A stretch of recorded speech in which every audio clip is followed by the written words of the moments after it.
신앙 부흥 구약의 네 번째로 믿음의 자리로 돌아가라 제목으로 잠시 말씀 나누겠습니다. 리바이벌, 부흥.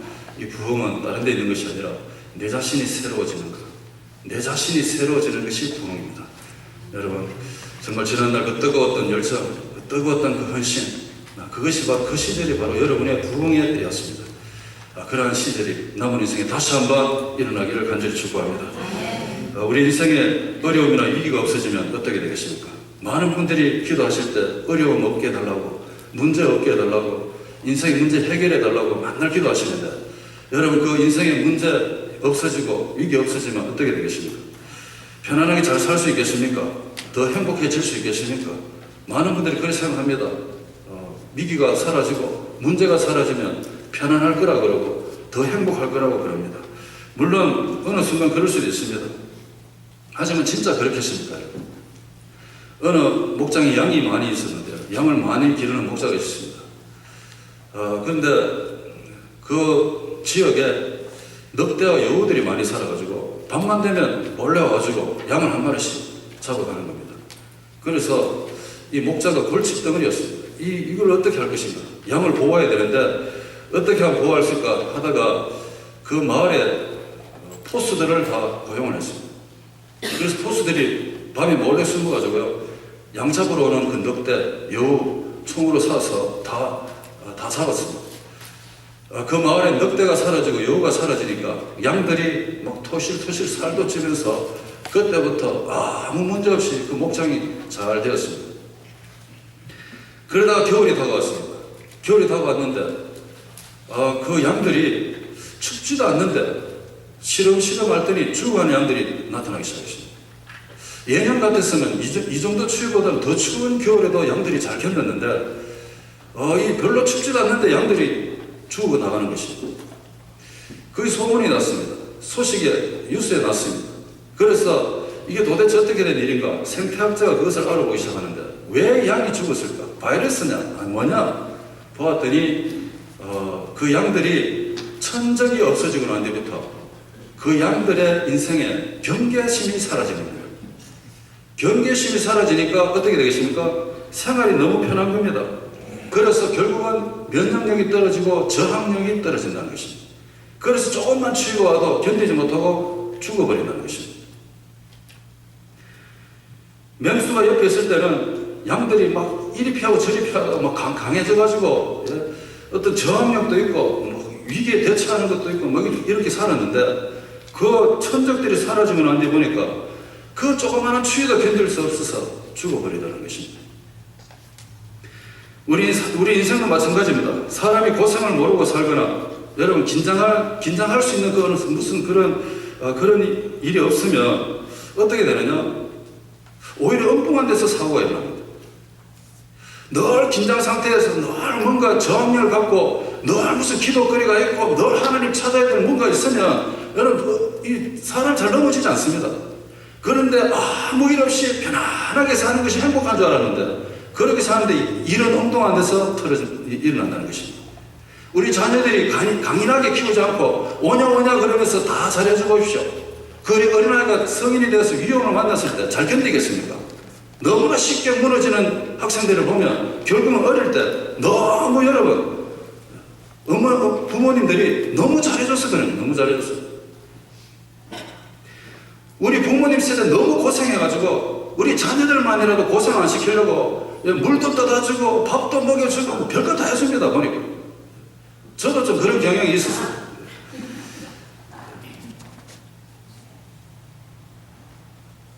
편하고 안전하면 강력하고 더 힘내고 이럴 줄 알았는데 그게 아니었다는 것입니다. 그래서 평생 고생 없이 편안하게 지내신 분들 보면 물론 너무너무 좋죠. 그런데 삶의 그 어떤 가슴 뛰는 일들이 별로 없다는 것입니다. 요즘 살아가는 인생에 있어서 별로 재미가 없으신 분이 계십니까? 나 인생 너무 재미없다고 말하시는 분이 계십니까? 살아가는 데 있어서 막 늘 무슨 가슴이 뛰어가지고 늘 도전적이고 막 이런 일이 있으십니까? 신앙생활하는 데 있어서도 별로 흥미를 느끼지 못하고 사는 분이 혹시나 계십니까? 하나님에 대한 열정이 식어져셔가지고 교회도 오셔도 별로 마음에 감동도 없고 신앙생활 하는 데 있어서도 별로 가슴 뛰는 일도 없고 혹시나 그렇게 살아가시는 분이 계십니까? 어떻게 보면 삶이 너무 단조로우셔서 그러시진 않습니까? 삶에 무슨 나를 공격하는 것도 없고 뭐 내가 무슨 피해서 도망 다녀야 될 것도 없고 내가 무슨 하나님 앞에서 막 눈물로 콧물을 쏟으면서 기도해야 될 것도 없고 이러다 보니까 삶 자체가 너무 단조롭고 너무 단순해서 여러분 삶의 현장에서 무슨 가슴 뛰는 일이 하나도 없고 교회 다녀도 아무런 느낌도 없고 혹시나 그런 적은 없으십니까? 죽도록 하나님께 매달려야 될 인생의 문제가 다 사라졌어 혹시나 그러십니까? 생각해 보십시오. 우리 지난달 돌아보니까 그래도 힘들 때 하나님 한 번 더 찾았잖아요. 아멘. 인생의 기로에 제목이 있을 때 그래도 하나님 또 한 번 부르짖었잖아요. 그런데 그 모든 것이 사라지고 난 뒤부터 여러분 어떻게 됐습니까? 그래서 제가 한 가지 느끼는 게 있습니다. 때로는 나를 아프게 하는 인생의 문제, 시련, 이런 것들이 결국은 하나님께서 나를 단련시키고 성숙시키시고 그리고 더 성장시키는 데 필요한 하나님이 내게 주신 선물이었다. 아멘. 선물이었다는 것입니다.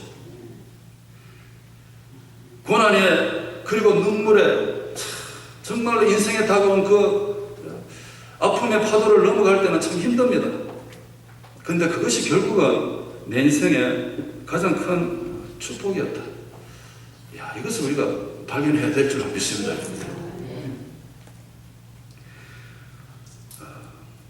야곱이 형한테 팥죽 한 그릇 팔고 장작금 빼앗았습니다. 다 아시는 것처럼. 그리고 아버지도 속였어요. 아버지는 장자, 그러니까 첫 번째 아들에게만 축복해주는 이스라엘의 법이 있습니다. 그리고 그 장자한테 축복해주면 그 다음부터는 축복을 해줄 수가 없습니다. 모든 복을 그 장자에게 다 쏟아부어드리기 때문에. 그래서 야곱이 둘째잖아요. 쌍둥이로 태어났지만 몇 초 사이로 동생으로 태어났잖아요. 아버지 속여가지고 몸에 틀을 막 붙여가지고 형처럼 형이 틀이 많으니까 붙여가지고 아버지 연세가 많았어. 아버지 이름이 이삭이잖아요. 이삭이 연세가 많아가지고 아들 분간을 잘 못해. 눈이 침침했어. 그 요셉 동생이 몸에 양털 붙여가지고 아버지 저 애써요. 저에게 축복해 줬어요. 아버지가 알면서도 그 아들 야곱한테 축복을 다 부어줬죠. 다 끝나고 난데 형이 돌아오니까 아버지 왜 제게 축복하는 게 동생한테 해주시냐고요. 저에게도 축복해 주옵소서. 이삭이 뭐라 그랬습니까? 미안하다. 니한테 축복해 줄 게 하나도 없다. 이래야 된 겁니다. 그래서 이 형이 동생 잡아 죽이려고 그때부터 여러분 일을 가는 거죠. 야곱 이 형 피해가지고 외삼촌 라반 집에 갑니다. 가다가 날이 저물었습니다. 돌멩이 하나, 그 강야에 돌멩이 하나 골라가지고 베개 베고 잠을 잡니다. 그때 꿈에 하나님이 나타나십니다. 하나님 나타나셔서 야곱아, 네가 지금 그 베개를 베고 자고 있는 그 땅을 너에게 주고 그리고 너의 후손에게 줄 것이다. 그리고 너의 자손들이 동서남북에 편만할 것이다. 가득 찰 것이다. 그리고 네가 어디로 가든지 내가 너와 함께 하시고 네가 고향으로 다시 돌아올 때 그때까지 내가 너에게 한 이 약속 다 지킬 때까지 내가 너를 지킬 것이다. 이렇게 말씀하신 겁니다. 야곱은 참 하나님 복을 받은 사람이다. 이 야곱이 깜짝 놀라고 벌떡 일어나가지고요. 자기가 비고 있던 그 돌 가지고 여러분 기둥을 세우잖아요. 그리고 하나님한테 약속하잖아요. 하나님, 정말 하나님께서 약속하신 것을 제 인생에 이루어주시면 제가 오늘 여기 단산 이곳에 다시 돌아와서 이곳에서 이곳이 하나님의 전이 될 것입니다. 하나님의 성전이 될 것입니다. 이렇게 약속했습니다. 그리고 떠나갔습니다. 그곳의 이름을 베델이라 지었습니다. 베델 이름이 하나님의 집이라는 것입니다. 하나님이 약속하신 그대로 저에게 복을 주시면 제가 다시 이곳에 와서 하나님 집 짓겠습니다. 이 약속이잖아요. 그리고 삼촌집에 갔습니다. 20년이 지나갔습니다. 20년 동안 하나님은 약속 다 지켰습니다. 야곱 진짜 20년 동안 갈 때 혼자 있는데 다시 고향 돌아올 때는 그 자녀들과 또 그 가축들과 정말 거부가 되어서 고향으로 돌아옵니다. 하나님은 이렇게 약속을 한 번도 어기지 아니하시고 약속하신 대로 다 지키시는 하나님. 그 그분은 우리 하나님이신 줄로 믿으시기 바랍니다. 하나님은 약속을 지켰습니다. 그 다음 누가 약속 지킬 차례입니까? 야곱입니다. 야곱이 하나님 앞에 약속한 걸 약속 지켜야 되지 않습니까? 고향에 돌아오는데 지난 20년 동안 하나님이 축복해 주셔가지고 그렇게 해서 참 부자가 됐어요. 그럼에도 불구하고 이 야곱의 가슴 속 한켠에는 아직까지 풀리지 않는 응어리가 있어요. 아직까지 풀지 못한 아픔이 있어요. 그게 뭡니까? 형과의 관계잖아요. 내가 비록 이 거부가 되어서 하나님 복 받아서 고향으로 간다 할지라도 형이 나를 죽이려고 기다릴 텐데 나는 어떡하지? 그래서 약복강이라는 이 강 앞에까지 와가지고 먼저 종들을 많은 가축 재물을 가지고요 형님한테 보냅니다. 형님 이거 형님한테 재물 줘가지고 이거 좀 받아주시라고, 그리고 제게 은혜를 좀 달라고 종을 시키는 거죠. 그 종이 가봤더니 400명을 데리고 에스가 형이 오는 거예요. 이 종이 놀래가지고 야곱한테 달려와서 400명 데리고 오고 있으면 이렇게 된 겁니다. 야곱이 성경에 보니까요 너무 두려워했다 이렇게 말했습니다. 그래가지고 그 강 넘어가지 않고 여러분 자기 재산 다 빼앗길까 싶어서 두 개로 나눠가지고 하나 먼저 보내고 하나 나중에 보내고 이렇게 하잖아요. 그리고 그 강에서 하나님 앞에 기도합니다. 하나님 은혜 주시옵소서. 하나님 불쌍히 주옵소서. 형님 만나서 형님하고 화해 잘할 수 없다. 하나님 은혜 주시지 않으면 절대서 오늘 하나님 못 놓겠습니다. 열심히 기도하는 가운데 하나님이 그 사람 이름을 야곱에서 드디어 이스라엘로 바꿔주시고요. 하나님과 싸워서 이겼다. 이스라엘 이런 뜻이잖아요. 그래가지고 하나님 응답받고 강 건너간 겁니다. 드디어 형님을 만났습니다. 20년 만에 만났습니다. 형님이 자기 죽일 줄 알았는데 형 에스가 동생 보자마자 끌어안고 허그하면서 입에 볼에 입 맞추면서 울기 시작. 야곱도 울기 시작. 같이 엉엉 우는데 그러면서 한참 울다가 에스가 물어봅니다. 이게 다 뭐냐? 이게 다 뭐냐? 예, 소개가 늦었네요. 저희 가족이에요. 저희 아내예요. 저희 가축들이에요. 그리고 에스가 물으면 종을 통해서 보낸 게 도대체 이게 뭐냐? 형님, 제가 형님한테 은혜 입으려고 보내드린 예물입니다. 받아주옵소서. 그때 형이 뭐라고 말했습니까? 네 것은, 네 소유는 네가 가져라. 이야, 에스가요. 제가 다시 봤습니다. 에스 정말 너무 쿨합니다. 야, 동생 만나고 원수 갚는 게 아니라 네 소유는 네가 가지고 이제 앞으로 내가 너를 지켜줄 테니까 나랑 같이 가자 이렇게 이야기해요. 야, 그 소리를 들으니 야곱이 마음에 막 평화가 이루어져요.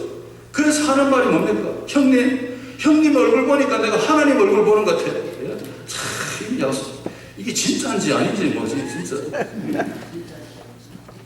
이 야곱의 모습이 이렇습니다. 같이 가자 했는데 형님 아닙니다. 우리는 막 너무 가족도 많고 형님 먼저 가십시오. 저는 따로 가겠습니다. 그리고 형과 헤어집니다. 그러면서 이 야곱이 가족들을 데리고 어디로 가느냐? 숫곳이라는 곳에 갑니다. 숫곳은 요단강 북쪽에 있는 계곡 옆에 지역입니다. 참 시원한 물이 흐르는 그 계곡 옆에 이제 가족들과 가축들을 다 모아놓고 집을 짓고 잠시 삽니다. 그동안 20년 동안 진짜 힘들고 어려웠던 그 모든 순간들을 이제 이 계곡 옆에서 다 정말 이제 다 푸는 거죠. 그동안 20년 동안 형님과 그 마음속에 있었던 그 관계, 그 아픔의 관계, 이것도 이제 다 끝났습니다. 이제 야곱의 인생에 앞으로 남은 게 뭡니까? 인생을 즐기고 정말 인생을 행복하게 사는 그거밖에 남지 않았습니다. 그래서 숫곳이라는 곳에서 휴양을 잘 마치고 다시 짐 싸서 어디로 가느냐? 세겜으로 갑니다. 세겜 땅에 가서 뭐 하느냐? 그 세겜 땅에 들러서 어디로 가야 됩니까? 지금 이 사람이 야곱이 약속을 지켜야 되잖아요. 그 약속 지키려면 어디로 가야 됩니까? 베델에 가야 되는데 안 간다 이거예요. 정말로 자기 인생의 문제가 다 풀렸습니다. 너무너무 행복합니다. 너무너무 좋습니다. 휴양도 마쳤습니다. 그러면 이제 야들아 힘내라. 이제 우리가 내 하나님 앞에 가야 된다. 내가 하나님 처음 만난 지역으로 가야 된다. 그러면서 가족들 데리고 베델로 바로 올라갔으면 여러분 절대 이상한 일이 안 당했을 텐데 이 숫곳을 떠나서 휴양지 잘 마치고 그 다음에 세겜에 가서 뭐 하느냐? 돈을 거금을 내고 땅을 산다. 땅 부동산을 사가지고 거기서 집을 짓고 살기 시작합니다. 이 세겜이라는 땅은 오늘날 같은 강남입니다. 강남 너무 기름진 땅에 옛날에 아브라함의 조카 롯이 바라보고 갔던 소돔과 고모라 성하고 똑같은 땅이에요. 그곳에서 집을 짓고 살아갑니다. 야, 행복하게 잘 살 줄 알았는데, 인생의 문제가 다 끝나고 행복하게 살 수 있을 줄 알았는데, 여러분, 야곱의 인생에 엄청난 사건이 기다리고 있는 줄 어떻게 알겠습니까? 인생의 문제가 다 풀리면 그 다음부터는 아무 문제가 없을까요? 인생에 진짜 무슨 괴로웠던 게 다 풀리면 그걸로 끝납니까?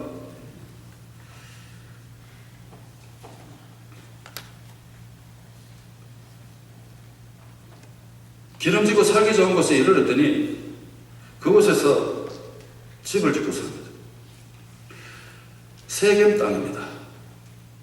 하루는 야곱의 딸 디나가 세겜 땅에 마을에 놀러 간 거예요. 마을에 가봤더니 거기는 발전된 도시이기 때문에 막 하나님 있는 성이 아니고 우상국가잖아요. 우상국.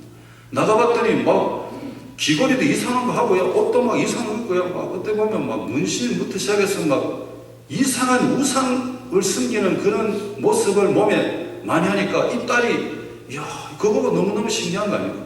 그 밖에 나갔다가 그 세겜 땅 추장 아들한테 절제 몹쓸 짓을 당한 거예요. 야곱 집에 발칵 뒤집어졌습니다. 그래가지고 그 오빠들이 가만히 있겠습니까? 추장, 나쁜 짓 하는 그 추장 아들뿐 아니라 그 아들 다 죽여버렸어요. 그랬더니 그곳의 추장들이요, 추장에 있는 동네 사람들이 야곱 집 이 사람 죽이려고 여러분 달려들기 시작합니다. 아니 이게 무슨 일입니까? 20년 동안 그렇게 고생하고 이제 좀 살만하려고 했는데 이런 엄청난 일이 벌어졌다는 것입니다. 여러분 그때요, 하나님이 야곱에게 다시 나타나셔가지고 야곱에게 베델로 올라가라고 이렇게 말씀하시죠. 지난 20년 동안 하나님이 한 번도 야곱에게 나타나신 적이 없습니다. 한 번도 야곱에게 말씀하신 적이 없습니다. 옛날에 베델을 만나고 나는데 그 다음부터 20년 동안은 한 번도 말씀 안 하셨어요. 그런데 이 야곱이 갑자기 위기를 만났으니까 하나님이 갑자기 나타나셔서 베델로 올라가라고 가야 할 곳을 지시하셨습니다. 베델이 어떤 곳입니까? 베델은 야곱이 하나님을 처음 만났던 곳입니다. 하나님을 믿게 된 믿음의 자리였습니다. 옛날에는 아버지, 어머니를 통해서 하나님이라고는 듣긴 들었는데 자기 자신이 직접 하나님을 처음 만난 것이 바로 그 돌멩이 베고 자던 그 자리였습니다. 그래서 하나님이 야 베델로 올라가라 이렇게 말씀하십니다. 야곱이 잘 나갈 때, 하나님의 복 받을 때, 하나님이 약속하신 그 복을 받을 때는 하나님이 한 번도 나타나지 않았습니다. 정말로 잘 되고 잘 나갈 때는 하나님 어디 계시는가 하면 그 잘나고 잘 나가는 그 옆에서 하나님도 흐뭇해하시고 기뻐하시고 즐거워하고 계신다는 것입니다. 우리 성도님들이 잘 되고 뭐 사업도 잘 되시고 그리고 자녀들도 잘 되고 가정도 잘 되고 하는 것마다 다 잘 되고 이럴 때는 하나님 어디 계시는가 하면 하나님도 우리 성도님 잘 되시는 그 옆에서 하나님 너무너무 기뻐하고 계신다는 것입니다. 하나님 이렇게 우리 성도님이 잘 되기를 원하시는 하나님이시라는 것입니다. 그러다가요 갑자기 인생에 잠 못 이루는 밤을 만나면 하나님은 즉각적으로 나타나셨어요. 도와주시고 힘주시고 구해주시는 분이 우리 하나님이십니다.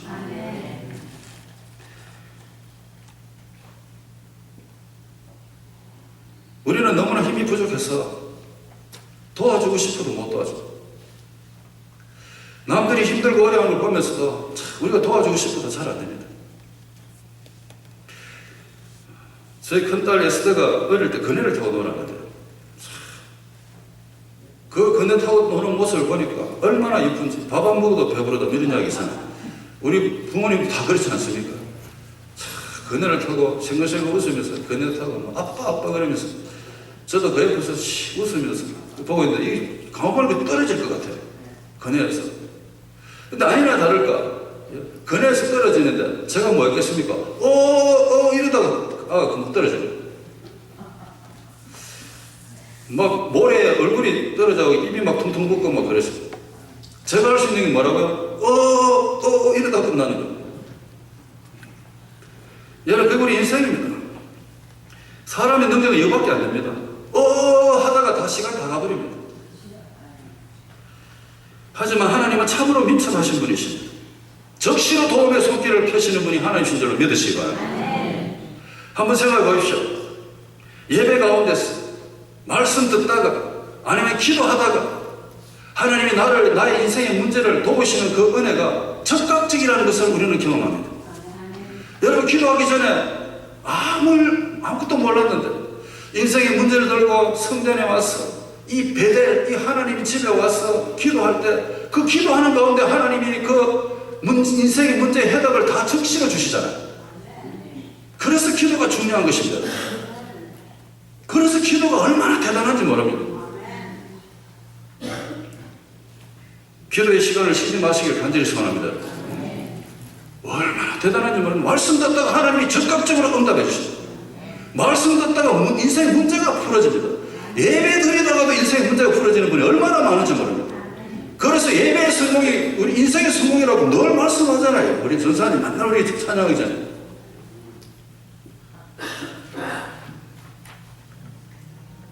하나님이 야곱을 언제 찾았습니까? 하나님이 야곱과 언제 대화하기를 원하십니까? 야곱이 잘 되고 잘 풀리고 이럴 때는 하나님이 옆에서 그냥 흐뭇하게 하십니다. 그러나 야곱이 참으로 위기를 당하니까, 야곱 가정에 엄청난 어려움이 다가오니까 적시로 하나님이 야곱에게 나타나셔서 야, 베델로 올라가라 이렇게 말씀하십니다. 인생의 해결점이 거기 있다. 인생이 다시 살려면 거기 가야 된다. 하나님이 적극적으로 말씀하시는 것입니다.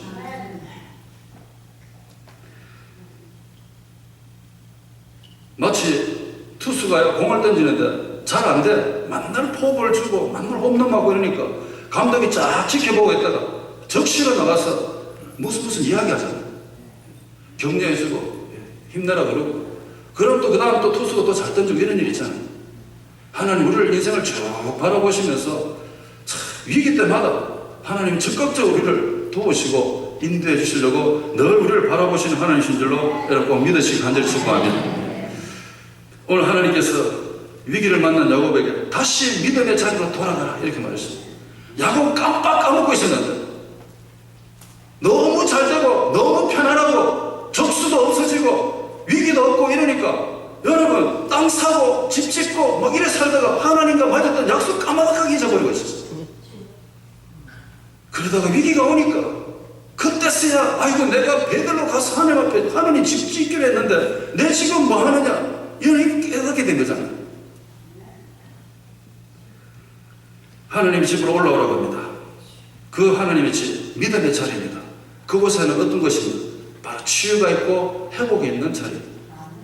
그래서 하나님이 빨리 올라가라 이렇게 말씀하신 것입니다. 믿음의 자리로 돌아와야, 하나님 음성 듣고 믿음의 자리로 돌아와야 그래야 우리가 새롭게 살아나고 여러분 우리 인생이 새롭게 변화가 되는 것입니다. 그것이 바로 리바이벌, 부흥이라는 것입니다. 부흥이 다른 데 있는 것이 아닙니다. 믿음의 자리로 돌아와서 내 자신이 변화받고 내가 새롭게 하나님과 함께 하는 것이 그게 진정한 이 시대의 부흥이라는 것입니다. 부흥이라는 것은 내가 무슨 부흥 집회 혼자 들어가 있다고 내가 부흥했다 이게 아닙니다. 그 부흥 아닙니다. 우리가 변하지 않는 한 부흥이 도대체 어디서 오겠습니까? 그래서 진정한 이 부흥을 우리가 경험하기 위해서 믿음의 자리로 돌아가야 되는데, 우리가 오늘 믿음의 자리로 돌아가려면 어떻게 되느냐 한번 몇 가지 설명하고 말씀을 마칩니다. 잘 될 때 영적 재정비 잘 하십시오. 인생에 문제가 없을 때 영적으로 늘 정비하십시오. 차도요 늘 돌봐야 되잖아요. 그래야 뭐 위험을 방지할 수 있지 않겠습니까? 그런데 많은 분들은 고장나고 난 뒤에 콘치러 가는 거죠. 뭐 어떡하겠습니까? 그러나 우리 신앙은 고장나기 전에 미리 잘 될 때, 편안할 때, 문제 없을 때 그때 한 번 더 내 자신의 믿음을 돌아보고 여러분 정비를 해야 돼요. 정비를. 야곱이 하나님 앞에 가야 된다. 하나님 오라 했어. 그래서 야곱이 이제 하나님의 집으로 올라가기 위해서 가족들에게 명령하는 세 가지가 있습니다. 하나님을 만나기 위해서 먼저 준비해야 될 게 있다. 그게 뭔가 하면 믿음의 대상을 바꾸는 것이었습니다. 이 세겜당에 와가지고 여러분 그 딸이 나쁜 짓 당하고 이것도 참 가슴 아픈 일이었지만 더 가슴 아픈 일이 하나 있는데 그게 뭔가 하면 이 야곱의 집안의 아이들이 그 동네에 나가가지고 하나님을 믿는 게 아니라 우상을 믿는다는 것입니다. 이게 더 큰 문제였습니다. 솔직히 말해가지고. 만약에 우리 자녀들이 만날 뭐 이상한 데 가서 여러분 종교생활한테 생각해 보십시오. 그만큼 가슴 아픈 이가 어디 계십니까? 그래서 믿음의 대상을 바꾸라고 먼저 말합니다. 이방 신들이 섬기는 그 모든 기구리 다 빼고, 몸에 징징 감고 다니는 거 다 빼고, 의복도 다 벗고, 그거 다 불태우는 거예요. 불태워. 우상 앞에 가서 우상을 절겼던 거 다 빼가지고 불태우라는 거죠. 그리고 하나님 앞에 올라가자고 말씀합니다. 하나님이 가장 경고하시는 게 뭡니까? 나 외에는 다른 신을 두지 말라 했습니다. 나 외에 다른 신도 없습니다, 여러분. 이 땅에 뭐 불교, 유교, 도교, 마호메트, 모슬렘 다 인간이 만든 것입니다. 하나님 말고는 신이 없습니다. 근데 거기 진짜 신인 줄 과학가 있는 그 모든 인생들 얼마나 불쌍한 인생입니까? 한번 생각해 보세요.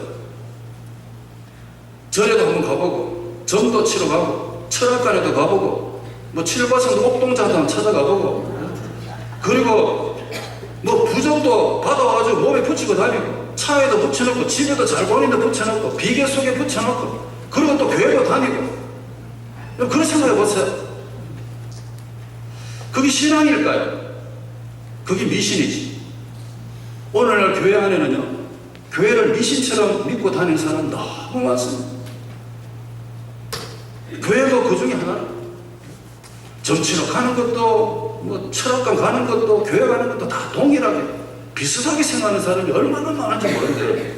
한번 보세요, 진짜. 야곱이 가족한테 말했습니다. 미신을 다 태워라. 그래야 하나님 앞에 올라갈 수 있다. 믿음의 자리로 돌아가기 위해서 우리가 먼저 뭘 해야 되는가 하면, 여러분 혹시나 우리 삶에 이런 이상한 미신 같은 게 있는 거 있으면 다 버리셔야 돼요.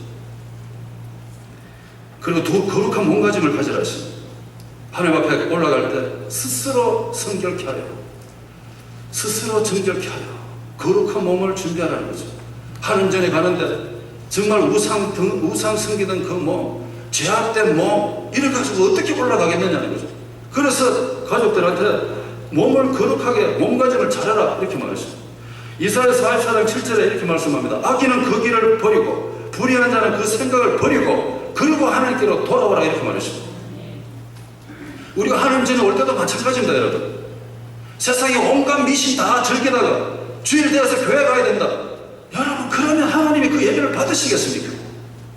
세상 온갖 죄악 속에 다 내 자신을 내어놓았다가 정말 그 몸으로 교회 와서 예배 드린다면 진짜 거룩하신 하나님이 이 거룩하지 않는 이 몸에 어떻게 들어올 수 있겠습니까? 우리 몸을 깨끗하게 준비하지 않으면, 여러분, 하나님의 복을 우리 깨끗한 그릇에 담지 못하면 어떻게 되겠습니까? 거룩한 몸으로 준비되지 않으면 하나님 나를 볼 수도 없다 했습니다. 내가 거룩하니 너희도 거룩하라 했습니다. 그래서 우리는 늘 몸가짐을 잘 하셔야 된다는 것입니다. 그래야 하나님 전에 올라갈 수 있다는 거예요. 그래야 하나님 만나지 않겠습니까? 그래서 옛날에 제가 한국에서 교회 다닐 어릴 때는요, 늘 목사님이 이렇게 가르쳐줬어요. 교회 올 때는 집에서 제일 좋은 옷 입고 오라고, 깨끗하게 입고 오라고. 하나님 앞에 오는데 어디 그렇게 오느냐, 막말을 했습니다. 물론 뭐 어떻습니까? 어떤 옷을 입고 오든지 마음의 옷이 중요해요. 마음의 옷. 여러분, 겉옷을 찢는 게 아니라 마음을 찢고 오라 그랬잖아요. 마음에 찢어야 돼. 마음을. 거룩한 몸가짐. 그리고 한 가지 더 그 가족에게, 자기 가족한테 요구하는 게 뭔가 하면 행동의 전환. 입고 있는 옷을 다 바꿔라. 야, 이거 세계의 땅에서 입고 다니는 옷 다 바꿔라. 뭡니까? 이 땅에서 행하던 그 모든 행동과 행실을 이제 바꾸자는 거죠. 무엇으로 바꾸느냐? 하나님이 원하시는 합당한 행동으로 바꾸고 올라가자는 거죠. 다시 하나님의 백성답게 그렇게 올라가자는 것 아니겠습니까? 이렇게 믿음의 자리로 돌아가기 위해서 평소에 그 믿음의 대상을 하나님께로 바로 정하고, 그리고 스스로 몸을 거룩하게 몸가짐을 잘하고, 그리고 행동 거지 바르게 해서 그러고 난 뒤에 올라가자고, 자, 이렇게 여러분, 야곱은 자기 가족에게 말하는 것입니다. 이것이 오늘 우리에게 말씀하시는 것입니다. 사랑하는 우리 성도 여러분, 믿음의 자리로 돌아가기 위해서는 항상 정말 잘 될 때, 편안할 때 이렇게 나의 삶을 살고 있는지 영적 재정비를 잘 하시기 바랍니다. 그리고 잘 될 때 영적 긴장감 절대 풀지 마십시오. 믿음의 자리로 돌아가기 위해서는 늘 이 스피리추얼 텐션이 있어요. 뭔가 긴장이 있어요. 죽도록 고생하고 이제 좀 편해지려고 하니까 여러분 야곱 인생에 또 어려움이 다가오죠. 야곱처럼요 인생에 적이 없어지고 문제가 없어질 때 공통적으로 우리 모아는 사람들에게 보여주는 공통점이 하나 있는데 그게 뭔가 하면 영적 긴장감이 풀어진다는 것입니다. 새벽에 40일 기도하고 막 열정적으로 기도해 응답이 다 됐어요. 그러고 난 다음에 어떻게 됩니까? 영적으로 풀어지기 시작합니다. 영적으로 긴장감이 풀어지면 계속 하나님 중심으로 살면 좋은데 참 인생은 너무너무 신기합니다. 잘 될 때 하나님을 기억하라고 그렇게 하나님께서 말씀하셨어요. 그런데요 야곱이 제일 기쁘고 제일 잘 될 때 무너지는 것처럼 다윗도 마찬가지입니다.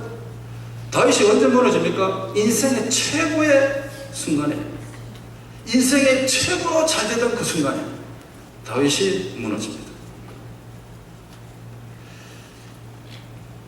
오늘 목회자들의 인생에 보면요 목사님들도 인생의 최절정기에서 무너지더라고요. 여러분 신문에서 많은 기사를 보고 놀랐을 것입니다. 시카고의 윌로 크릭 정말 미국의 대표적인 교회였습니다. 그 목사님이 저는 그렇게 무너질 줄 몰랐습니다. 여성의 관계로 무너집니다. 한국에 있는 이름만 되면 유명하다고 말하는 유명하게 되었다고 하는 그 목사님들 인생의 최고의 절정기에서 다 무너집니다. 왜 그렇습니까? 자기 앞에 적수가 없다는 것입니다. 더 이상 자기 명령 한마디로 뭐든지 할 수 있다고 느낄 때가 여러분 목사님들의 가장 위험한 때입니다. 무너집니다. 그렇다면 성도님들은 어떠시겠습니까?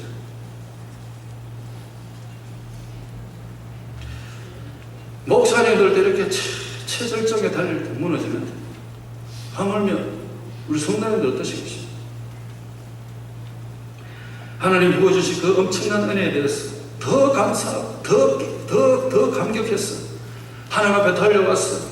진짜 이 배들에 올라와가지고 하나님 감사합니다. 이렇게 약속대로 복 주셔서 감사합니다. 평생 감사하고 살아도 시간 모자랄 인생이 야곱이었는데 여러분 우리 인생 아무리 길어야 변명 아니겠습니까? 모르겠습니다. 과학이 발전해갖고 2043년까지 참으라 하더라고요. 2043년까지 끝까지 견디라 하더라고요. 여러분 무슨 수를 써서라도 2043년까지 살아보세요. 그 다음 무슨 일이 벌어지는가? 우리 인생들이 그렇게 원하는 오래된 삶을 살지 어떨지 모르겠습니다만 그래도 떠나는 게 우리 인생 아닙니다. 그렇다면 하나님 주신 은혜가 있습니다. 그거 붙잡고 감격했어. 늘 하나님 앞에 왔어. 하나님 앞에 고맙다고 해도 시간이 모자라는데 여러분 선줄로 생각할 때 넘어질까 조심하랬어. 은혜가 충만할 때 하나님 앞에 스스로 겸비하고 더 낮아져야 되는데 여러분 영적 긴장감 풀어버린다는 것입니다. 그래서 제가 한 가지 깨달은 게 있습니다. 그게 뭔가 하면 하나님으로부터 최고의 은혜를 경험할 때 그때가 바로 여러분 우리가 넘어질 수 있는 가장 위험한 때라는 것을 절대 잊지 마시기 바랍니다. 왜 그렇습니까? 힘들고 어려울 때는 영적으로 꽉 쪼여서 긴장 가운데 삽니다. 근데 문제가 풀어지니까 영적으로 풀리기 시작한다는 거죠.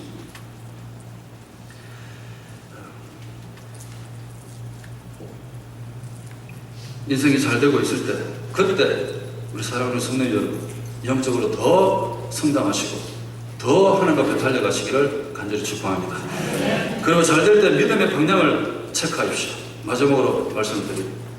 믿음의 방향을 늘 체크해야 됩니다. 믿음이 잘 돌아가려면 인생의 방향, 요즘 어디를 향해 달려가고 계십니까? 인생의 방향을 하나님 말고 다른 곳으로 절대 틀지 마십시오. 여러분 우리 내비게이션 차에 다 있습니다. 우리 핸드폰 안에 내비게이션 없는 사람이 있습니다. 지도 다 들었지. 그럼 먼 길을 갈 때 목적지에다가 주소를 넣습니다. 그러면 그때부터 이제 내비게이션 아가씨가 잘 인도해 갑니다. 그러다가 길을 잘못 들어가 보십시오. 그때부터 이 내비게이션 아가씨가 잔소리가 시작이 됩니다. 2마일 후 유턴하세요. 0.5마일 후 우회전. 4마일 후 좌회전. 뭐 별 희한한. 시끄럽습니다. 그러다 때로는요, 제가 이 말을 듣다가 헷갈려가지고 더 길을 못 찾을 때가 있어요. 야곱의 위기가 어디서 왔습니까? 믿음의 방향이 바뀌어버렸기 때문이었어요. 야복강을 넘고 형님과 하야하고 하는데 바로 그 방향을 어디로 잡아야 됩니까? 베델로 잡았으면 여러분 가정에 이런 엄청난 일도 일어나지 않았을 것입니다. 그런데 이 베델로 방향을 잡는 게 아니라 편안한 쪽으로 방향을 잡다가 엄청난 일이 벌어진 것입니다. 인생의 진행 방향이 믿음의 자리가 아니라 여러분 세상의 자리로 변경이 되어 있을 것입니다. 그래서 여러분 잘 될 때 방향 점검 잘 하셔야 됩니다. 근데 참 신기한 것은 우리가 잘 되고 편안할 때 그 인생의 방향을 하나님께로 잡는 게 아니라 신기하게도요 이 세상을 영으로 잡더라고요. 참 너무너무 신기해요. 자꾸 세상적으로 방향을 틀고 싶어하는 마음이 문제가 해결하고 난 뒤부터 생겨나기 시작합니다.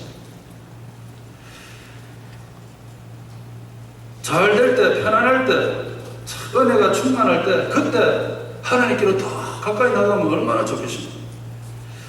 근데요, 교회에 보면요, 많은 분들이 어디서 주 터주셔가지고 교회 오시죠. 그러고 하나님, 만날 교회하고 하나님 저 약 발라주세요. 아니, 하나님 쪽으로 똑바로 갔으면 큰일도 안 생기는데 엉뚱한 데 가고 주 터져가지고 교회 와서 하나님한테 만날 약 발라달라는 데가 교회 아닙니까, 여러분? 그래서 교회는 어디서 엉뚱한 데 가고 터지고 온 사람들 약 발라주는 데가 교회입니다.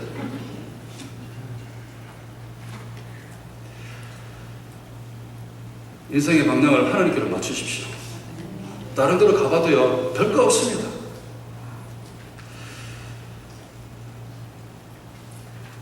속도가 중요한 게 아니라 방향이 중요하다잖아요. 우리가 하나님께로 방향 정하고 가는 인생길이 비록 더디고 늦다 할지라도 방향만 정확하면 언젠가는 그 정확한 목적지에 도달할 것입니다. 그런데 엉뚱한 방향인데 전속력을 하게 달려가 보십시오. 돌이킬 수 없는 일이 벌어질 것입니다. 사랑하는 성도 여러분, 요즘 우리는 어떠십니까? 날마다 쉬지 않고 기도하고 계십니까? 날마다 우리의 인생을 하나님 말씀 앞에 내려놓고 말씀 붙잡고 살고 계십니까? 참으로 늘 하나님 중심으로 내가 살고 있습니까? 우리 삶의 영적으로 어떤 고장난 부분을 하나님 발견하시고 우리에게 리콜 하셨을 때 정말 우리가 그 리콜 하시는 하나님의 응답에서 진짜 하나님 앞으로 나아오셨습니까? 늘 깨어서 살고 인생의 방향을 점검하면서 살고 여러분 이렇게 살고 계십니까? 그렇게 살고 계신다면 그것이 바로 여러분 인생의 리바이벌, 그게 리바이벌인 것입니다. 그게 여러분이 살아있다는 증거이십니다. 죽었던 영생이 다시 살아나고 타협했던 나의 삶이 태워지고 믿음의 자리로 다시 돌아가는 것, 그것이 바로 리바이벌, 그게 바로 부흥이라는 것입니다. 사랑하는 우리 성도 여러분, 오늘도 하나님께서 우리를 이끌어오고 계십니다.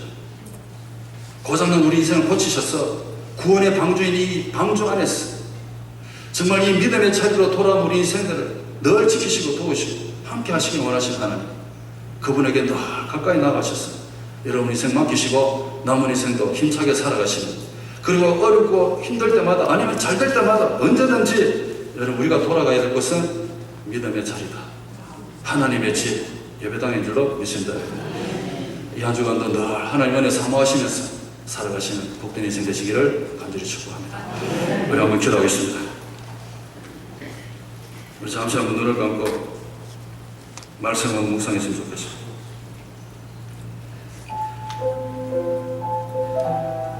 오늘 이 하나님의 음성을 들으시고 하나님께로 돌아오고 싶은 분들이 계십니까? 다시 믿음의 자리로 돌아오길 원하시는 분이 계십니까?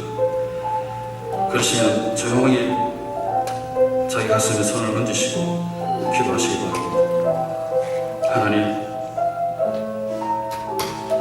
정말 편안하고 행복하고 잘 될 때, 하나님의 복을 받아 누리고 살 때 영적으로 재정비를 할 수 있게 도와주옵소서. 하나님, 날마다 순간마다 영적 긴장감 풀지 않고 살게 도와주옵소서. 날마다 순간마다 믿음의 방향을 늘 체크하면서 살게 도와주옵소서. 그리고 믿음의 자리로 돌아와서 내 삶을 늘 하나님 앞에 내려놓고 하나님만 바라보고 살아갈 수 있는 믿음 달라고 우리 시간에 하나님 말씀 생각하시면서 혹시나 하나님 말씀 가운데서 고치시기 원하시는 부분이 있으시면 하나님께 고쳐달라고 우리 시간에 같이 한번 통성으로 우리 한번 기도하겠습니다.